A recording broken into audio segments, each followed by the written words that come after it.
Great, hi everybody, thanks for coming out tonight. We have, like Chad said, not one, but two great panels. We have a total of 8 people that are going to be on the panels from 8 different venture funds. So you'll get a variety of excellent perspectives from experts in the market on some pressing and current topics here. Chad asked what makes a rising star a rising star. I think it means that if you're a rising star, you can have a beer with you when you're on the panel.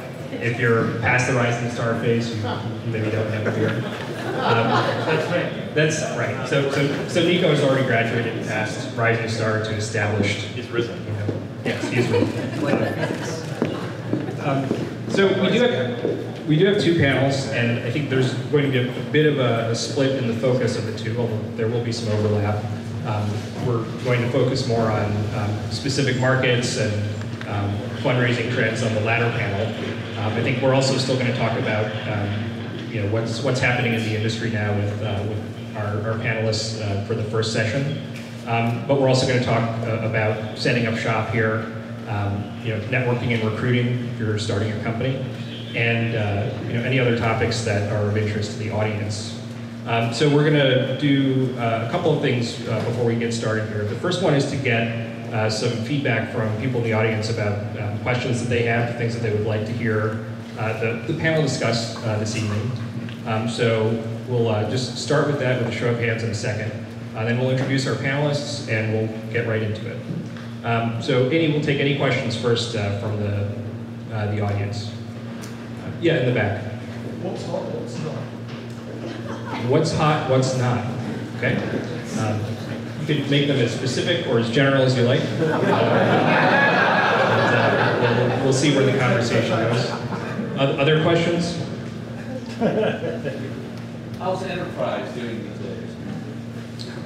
How's enterprise doing these days? Another big topic. Anybody else? Yeah. Can you speak on early stage fundraising from angels versus early stage seed funds? Can you guys speak on that too? Okay. They try. One other thing too, if you're for the people, and I'm sorry I didn't ask the first couple, but if you could say what you're working on, what brought you here tonight, that would also give us a good sense of who's in the crowd. Cool. So my name is Max. I have a company called Niko. We're a new tracking analytics platform. So instead of giving your company an annual engagement survey, we help you know how your people feel every single day. Thanks, Max. Other questions? My name, yeah. Are we in a bubble? Okay, we may have to say that for another event. But actually, if you stick around for the second panel, you might get some very pointed opinions on that. Shut covered that. The answer is actually no. It's easy fun. And sorry, what brings you out here tonight? My name is Shasta, and I'm the founder of a company called Corrales, and we are addressing the wine tourism space, global wine tourism. Okay, let's get one more before we jump in here. Wouldn't they just, well, you said we're not in a bubble, but weren't they just saying, I was at the joking. very end of the document, There's no right answer to the question. I'm sure people will discuss it. I was just making a bad joke there. How to evaluate angel investors? How do you know who is better than the other beside the recommendations you see on angels? Right. So, and what brings you out tonight? To just learn about how to evaluate these because we're not out there yet, and couple people are coming toward us how to evaluate them. You have a company? Yes, this is a startup in the area of art. The area of art. Okay, so the question for, if anyone missed it, was how do you evaluate early stage investors? How do you tell who's going to be value add, who you want to be talking to, who you should target? Okay, so I think that gives us a good starting point. We'll go down the line and just we'll get a sense of who's on the panel. So if you guys could just do a quick intro. We're going to share. If we could just get a quick introduction of who you are, which fund you're with, anything else you'd like to say about where you focus, and for each person, if you weren't a VC, what would you be doing? Okay, is that good on volume? Yeah. With feedback. So I'm Rafael. I started 2 companies before I was a VC.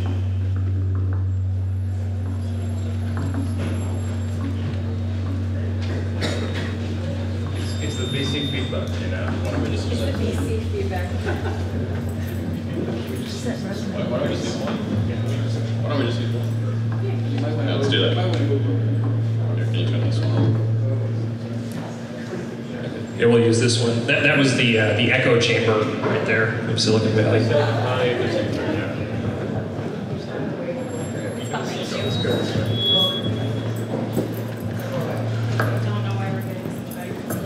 Hi everybody, I'm Niko Bonatsos. I'm a principal with General Catalyst Partners. And I think I'm at the wrong panel today because I was told that it's a group of German folks and we're going to talk about the World Cup. So, I think in my mind, this is what's hot right now. I was born and raised in Greece and our team is playing in the World Cup after, last time was 1994, so after 20 years and we have high hopes. So our firm, General Catalyst Partners, is about $3 billion under management. We invest in consumer and enterprise IT. And we're investors in companies like Stripe, Airbnb, Snapchat, Kayak, about 100 portfolio companies. We have nationwide presence, offices in Cambridge, Massachusetts, New York City, and Palo Alto. And I've been spending all my time with the consumer side of things. What would you be doing? So if I weren't a VC, probably I would be an academic, because what I'm driven by is feeding my intellectual curiosity and trying to have a big impact in the world. In academia, you can do that, but it takes you 30, 40 years. In VC, you can do that, but in 5 to 10 years. All right, hey guys, I'm Nikhil, and like Niko, I'm pretty excited about the World Cup. I grew up in England, and we're playing Italy on Saturday, which will be, we'll see.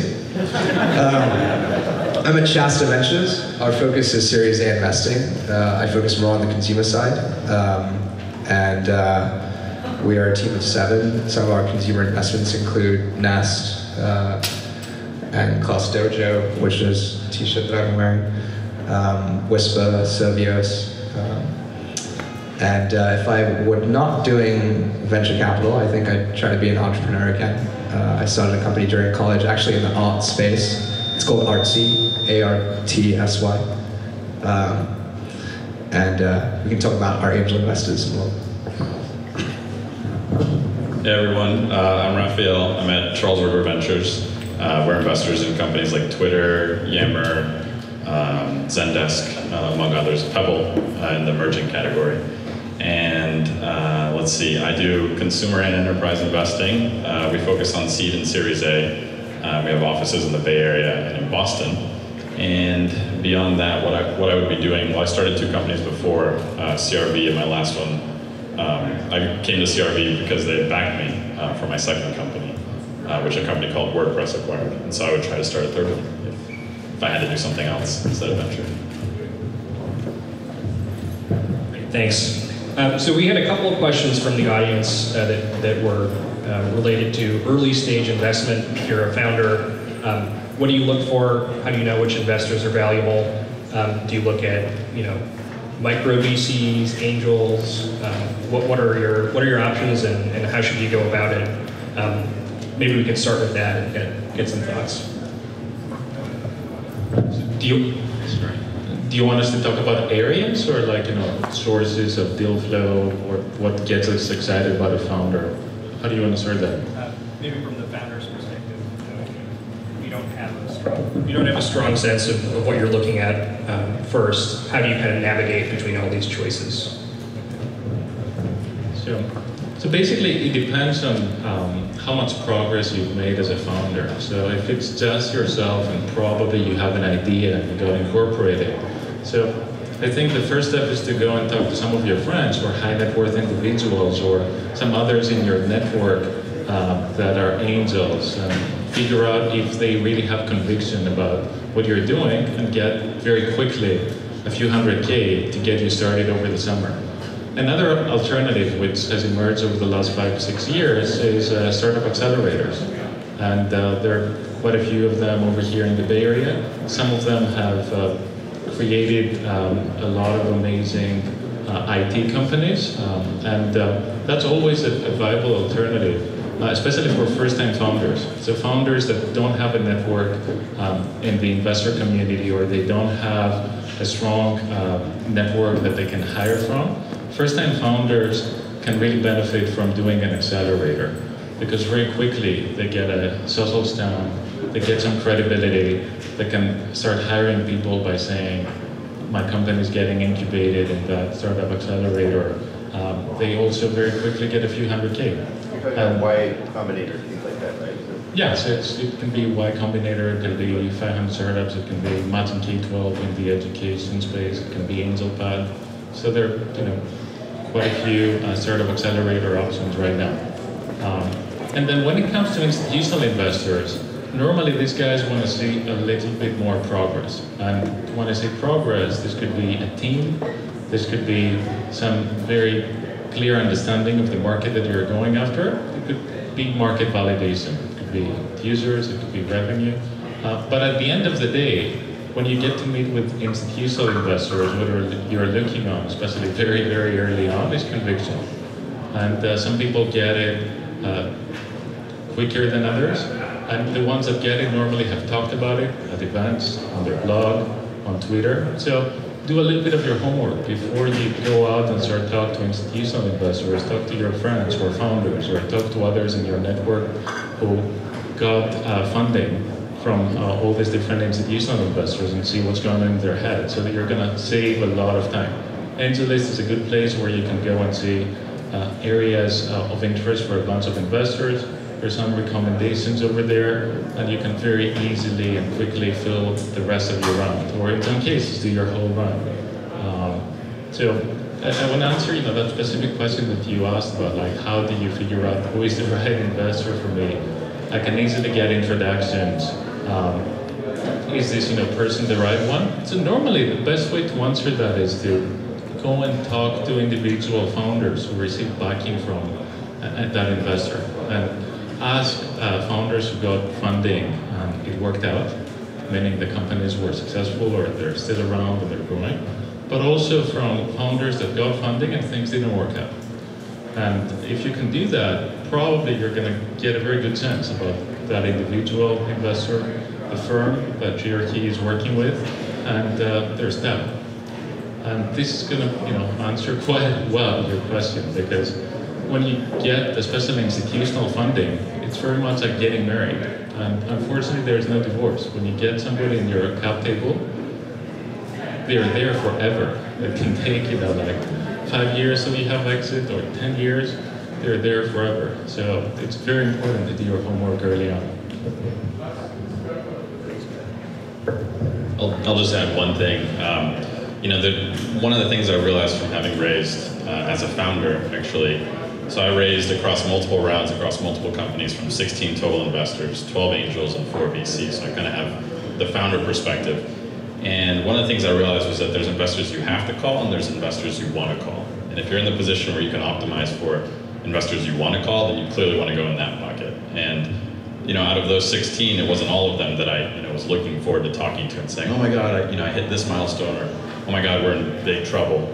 I need to call you first. But that's something I would optimize for if you're in the position where you actually have a choice. So everything else Niko said about where to start and looking on AngelList, I think is absolutely spot on. But if you're in a fortunate position, then make sure you really optimize for the relationship. Different heuristics work. That calling heuristic or that test works, or is this an investor I'd want to go grab a beer with after work? That's another one, which we're drinking beers, so that helps us a lot. But that's the kind of stuff I'd optimize for. Oh yeah, just one more time, it's the investors that you have to call and investors you want to call. Let's go next one. That was good. Okay. Another thing you read a lot about is the competition for talent these days. So for anybody that's starting a company and that doesn't have a team that's ready-made from a prior company, or for people that they know, there's a question of how do you attract the best talent, whether it's in engineering or other functions for your company. Thoughts on that? Yeah, I think one of the challenges that I've definitely seen with companies at an early stage is one of the reasons that it's so hard to attract talent is that the risk-reward ratio at a Series A stage company, for example, is not great for those early employees. It's something that I think we actually have to try to figure out how to fix in some way. But you know, as an early employee, as many of you know, you take on about as much risk as the founders take on, but you have way less of the reward.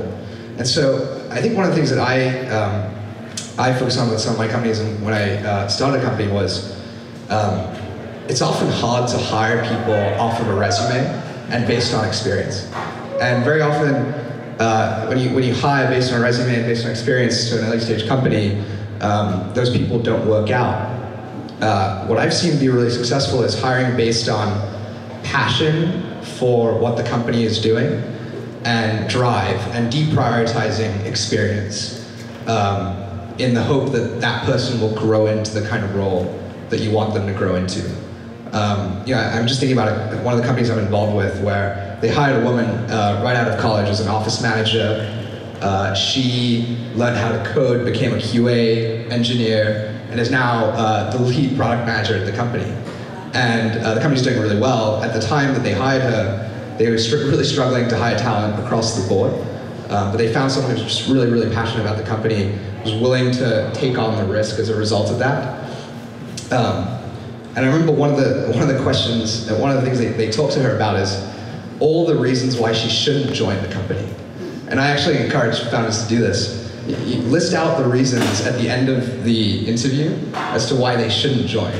And if they still say, if the candidate still says that they want to join and they push back on all of your points, that's one way of knowing that they're really, really passionate about what you're doing. So, you know, in terms of recruiting and finding talent, what I always looked for when I was running companies was actually talent outside the Bay Area. So my second company was a fully distributed team. And we were one of the top open source companies on all of GitHub. So for the technically minded, we were big in Node.js. And I just decided early on I couldn't compete with the Googles and the Facebooks of the world. So I said, I'd rather have the best developer in Victoria, Canada than have the 1,000th best developer in the Bay Area. So that's one hack. And really the lesson learned from there is not to go and always have a distributed team, but rather to think atypically or to think differently about how to do recruiting. Because if you do recruiting like every other company, you're going to get results like every other company, and yet there's many more companies that have much more money than you do. So you're going to get worse results. So I would try to seek, basically alpha in recruiting and finding ways that to do recruiting in a way that other companies are not thinking about. So for us, back to the open source example, we open sourced a lot of early libraries before we even built our first product that attracted talent to us, such that we could actually choose which developers would work with us. That's, I think, a normal play now, or typical play from startups, but there's different opportunities out there that you can use for your own startup so that you can recruit better. A couple of thoughts from my side. I think recruiting is a full-time job. It's very much like fundraising based on momentum, and some of the very best founders that I have the fortune to work with basically spend 30 to 50% of their time for the life cycle of the company on recruiting. And if you don't do that, and you do it only when you need an extra engineer or an extra product manager, you cannot have a very strong pipeline at any given moment in time, and the quality of the people that you're going to be talking to progressively is going to go down. Talking a little bit about what Rafael mentioned, you can always do a lot of creative stuff, and you can, for example, do a little bit of press. If you have something to announce and your company is in the space that is hot right now, press can help you receive inbound leads. Or if you're into an accelerator, you can definitely leverage that and talk to a lot of other companies that went through the accelerator and they didn't make it, but they do have a lot of technical talent. So think about the opportunity to do an early acqui-hire.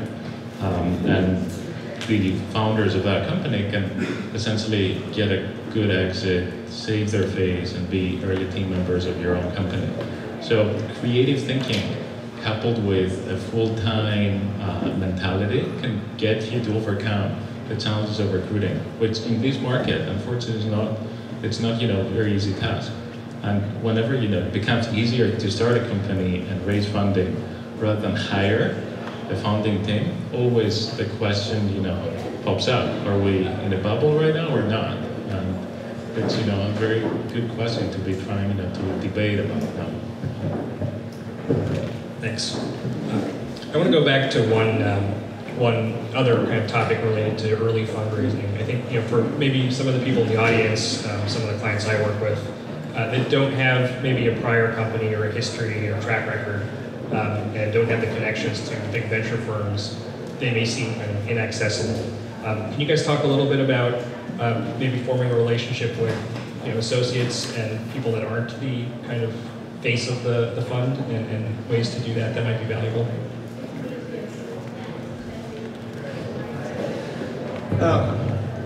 Yeah, I mean, I think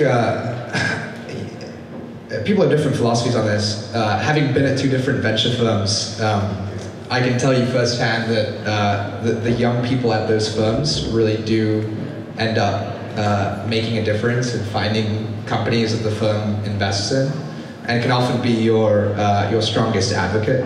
I think many of us are often, because maybe we're younger, we sort of are in the weeds of looking at so many companies, we sort of feel more on the side of the founder than someone who's a partner at the firm. And so that's definitely one thing to think about, and one way to leverage younger people at firms. I think one other thing for me is, having been an entrepreneur and been at school relatively recently, one thing that I realized that I can sometimes add value on is recruiting younger talent, and I've now had the ability to make an impact on recruiting young engineering talent, closer to out of school, and then young, sort of more non-technical talent than perhaps some of the people who are 10 years older than me at my firm would have the ability to do. Yeah, so I think you should leverage all the strengths that you have at your disposal. For example, if you're working with a law firm like Orrick, your legal counsel would know a lot of folks in the investor community. Another easy trick is to go and ask portfolio founders of institutional investors for introductions. And if they're willing to make an introduction, I can guarantee you their investor who sits on their board is not going to say no. I never say no to any meeting that my portfolio founders are asking me to take, like see a friend of theirs that is an entrepreneur. And at the same time, you can ask that founder, how is that guy as a board member, or how is that firm as one of the investors that you have in your cap table.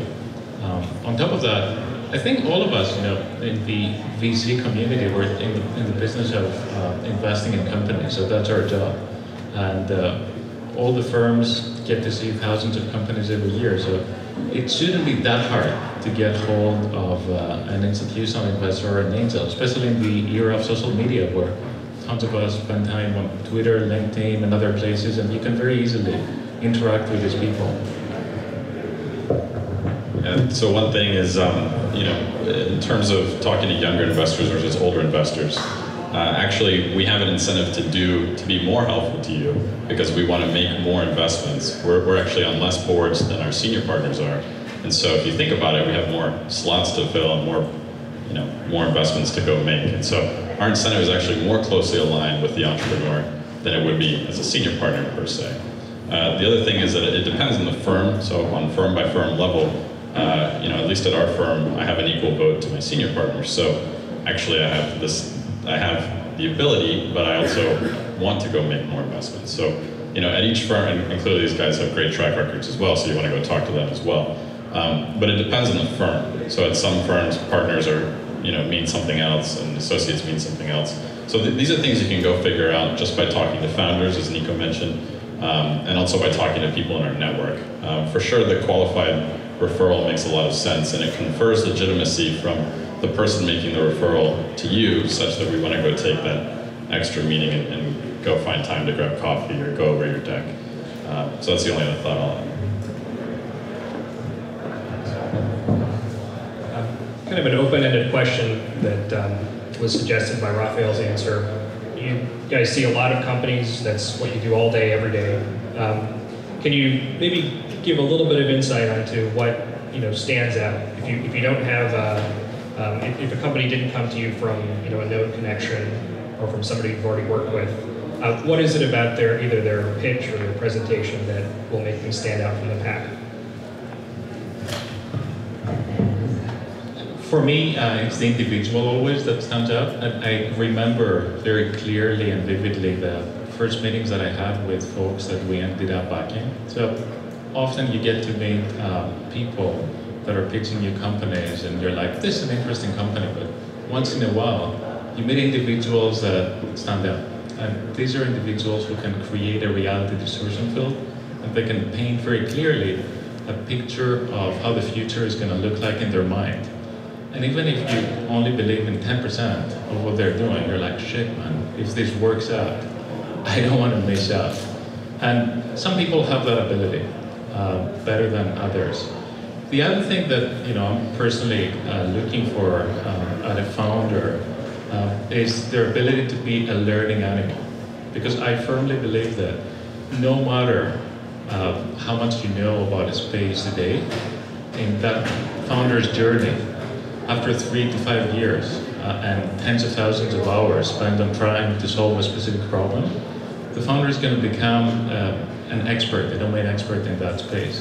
So if I can see early indications that that person is learning really fast, making the right decisions, I get particularly excited. The easy answer to your question is, on the subject line of an email, even a cold email, if you write a few numbers with your track zone, this could be users, this could be revenue, people are going to be like, shit, I have to talk to that person right now. I think for me, it's kind of like what Niko said. I remember the maybe 15 really special first meetings I've had with entrepreneurs over the last 4 years. And I think the one characteristic that comes through in all of them is this person or this set of people has just shown their ability to break through wall after wall after wall, which you need to do if you're going to be a successful founder, because there's just so many impediments in your ways, as you guys all know. So that's kind of the one, if I had to boil it down to one trait that I look for, it's probably that. Yeah, I'll tell a quick story instead. So one of the ones where we sat in on, I was in the meeting with my partner, George, and what we always do after meetings is we circle up and we'll talk for anywhere between 10 seconds and an hour or whatever about what we just saw and how we feel and what we think the right next step should be. And in this business, we see a lot of pitches, and unfortunately we have to say no a lot. So we finished this pitch, and it was a fantastic pitch from this founder. And we go back into his room, and as we're walking in and we get back into his office, we both look at each other and go, wow, that was amazing. And then we go, should we bring him in on Monday? And then I go, oh, maybe we should go chase after him. And so we actually chased after the founder, went to the parking lot, and as he was getting in his cab, we're like, wait, and I can't say the names, it's a stealth company that we backed recently. We go, wait, so-and-so.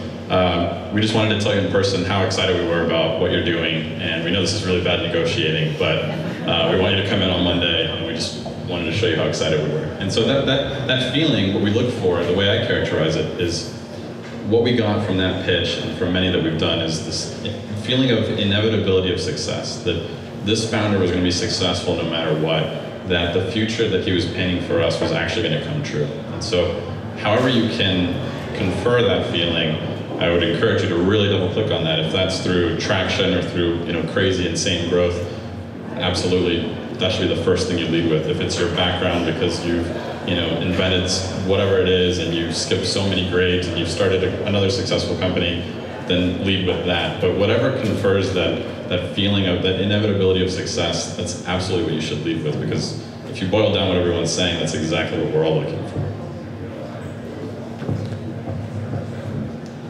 All right, we want to get to, there were some questions that were aimed at what's hot, what's not, industries that our panelists are excited about. So we want to cover that a little bit at least before we run out of time. So I guess with that, if you can talk about either a company or a specific space that you're particularly excited about right now, interpret it as you will, and especially if you guys disagree with each other on the excitingness of the space, feel free to speak up too. So, two things I'll talk about. One is a company we just invested in called Servios. It's in virtual reality, and we've been thinking about virtual reality at Shasta for a while, and we finally found the company that we really want to back in the space. What Servios does is they build a full stack gaming company on top of virtual reality. So if you've used Oculus before, think of like Oculus plus if you were to see your hands in the display and be able to like pick up knives and guns and things. That's what the experience is like with Servios. Coming back to the point of like the first, I don't know if you guys saw this demo by the way. Did you guys see it? You saw it on my face. Did you see it? No, but all right, so I'm glad that we didn't. Neither of these guys even got to see it. That's a good thing for us. So think about virtual reality is one area. The second is robotics. I'm looking at a number of companies right now in robotics. I just feel like it's one of those mega trends. There are so many tasks that can just be replaced by robots, and I actually don't think that. I think they actually augment people in many cases, and so I'm looking at a number of things like that right now.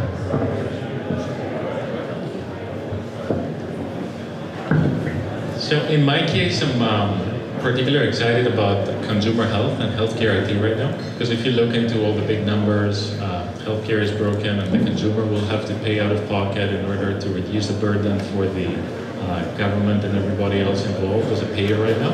And a lot of the reasons why healthcare is broken is because the workflows are terrible. And for the consumer now, after having used a lot of the consumer electronics, they cannot really put up with using terrible products and services in healthcare. And now that everybody carries a supercomputer in their pocket, we can redesign workflows that are very easy to use and can help a lot with compliance for chronic disease management, for example. So other than consumer health that I'm looking into right now, another area that I'm excited about is new places where people spend time, new places where people hang out with others, and these places could be controversial. These places may sound stupid for most, or they may make others laugh. So anything that is controversial, stupid, or really unusual for most people, I'm interested in and want to know before most. So for me, two categories. One is hardware. So I work most closely with a company called Pitfalls. So consumer hardware especially is something that really interests me. And then X Factor projects is what we call it internally. We don't have a good name for it, but if anything from drones to nanosat companies to Bitcoin-related companies, anything that falls in the other bucket, I really love that kind of stuff because one, it's something that we don't necessarily focus on, so it's something that I have tended to focus on. And then two, it tends to, kind of what Niko was saying, it tends to be stuff that's dismissed or people say there's no way that'll work. I love that. I love that kind of stuff, especially if the founder's being very bold. So X Factor projects and consumer hardware especially. We'll also try to leave some time for questions at the end. Actually, I think we can do that. If anybody has any questions or things that didn't get answered here. It's a little bit loud too, so we can have somebody come up or get you a mic.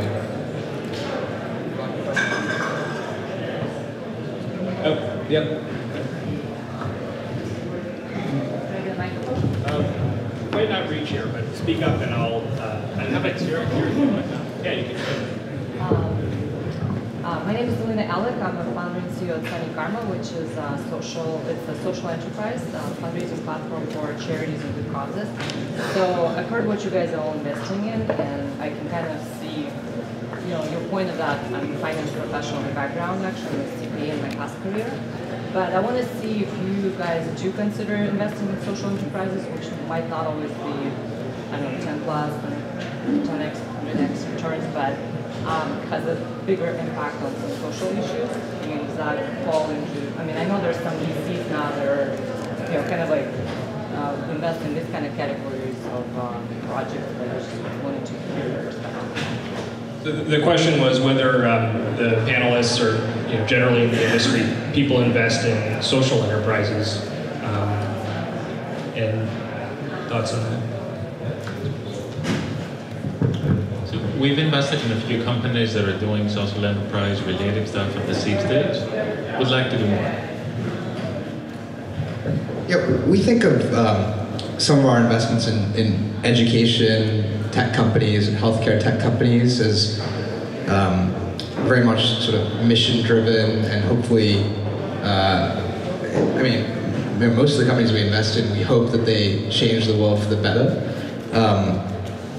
We don't explicitly think about companies that are, you know, have a triple bottom line or are trying to give back in some way. I mean, if we find a really fast-growing company that has the potential to be absolutely massive, that where that is part of the mission and part of the company, think about Tom's Shoes and others that have a social enterprise angle, then we'd absolutely be excited about that. Yeah, if you're looking for firms that have the triple bottom line, you know, the mid-year network, I think it's K4 Capital or, you know, them as well. So there are firms that have that explicit focus. It's a similar answer for us, which is that we're looking for enduring companies that can change the world, but usually enduring companies are companies that go public. So, you know, we've had $7 billion IPOs recently over the last couple of years. And so that is what our explicit model is, and hopefully if they can do good along the way. So we have education investments as well, then of course, but it's not the explicit focus of our fund versus the ones I've mentioned. Is there a question there? My name's Jeff Woodward. I'm one of the co-founders of Sage, where we help people eat better by gamifying grocery shopping. And I'm wondering, for you guys, are there common problems you see either where a company has been involved in an accelerator before that took a chunk of equity, or with angels that have strong opinions, or like any problem angels, or any kind of pitfalls to avoid when looking at accelerators and angels that can screw up VC investments? The question is, have we seen any pitfalls or things to avoid with incubators or early stage investors that might get in the way of bringing in institutional money later? So I've raised from a bunch of people. And I would say more general advice is usually people who aren't professional investors cause the most work or the most trouble for a founder. I heard like a laugh in the background. I experienced this the hard way. Many of my smallest checks were the biggest pain in the you-know-what.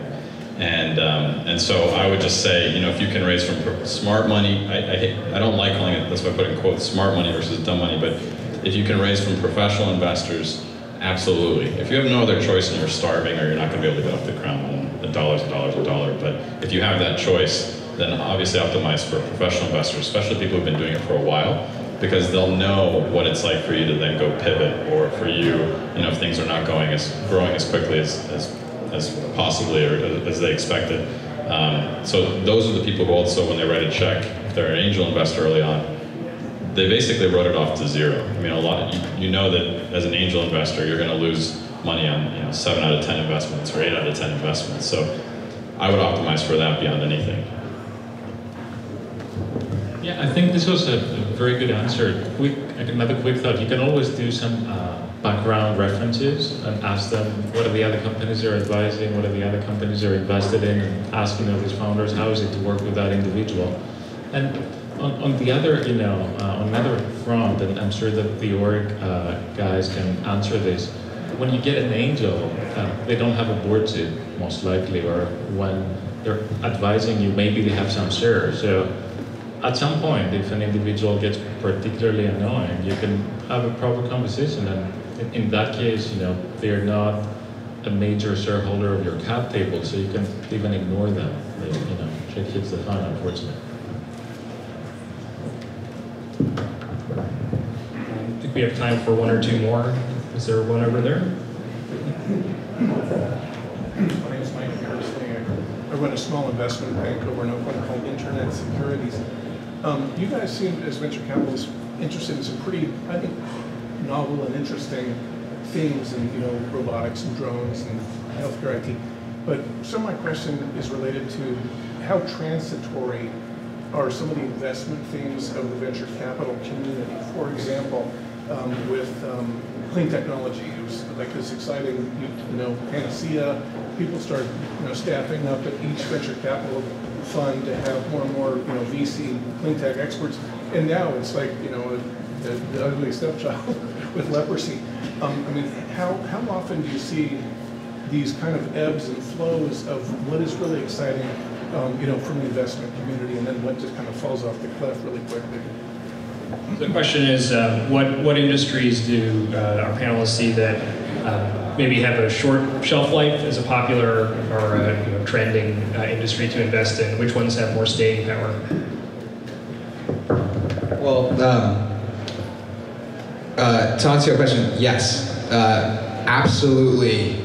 There are themes that come and go for us, right? Like right now, I don't know, there's so many food-related companies that are being funded. A lot of people are really excited about hardware suddenly. At Shasta in our 2004 fundraising docs, we talked about the Internet of Things. Unfortunately, back then, it really wasn't a big deal. And we made a bunch of bad investments back then, but fortunately made one in Nest that was a good investment related to the space.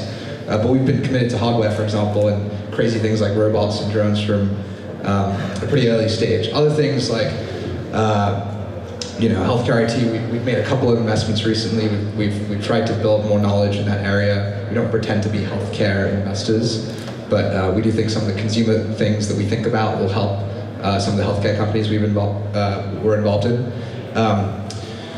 And then I think the jury is out on so many new categories like Bitcoin, and so we'll just have to wait and see.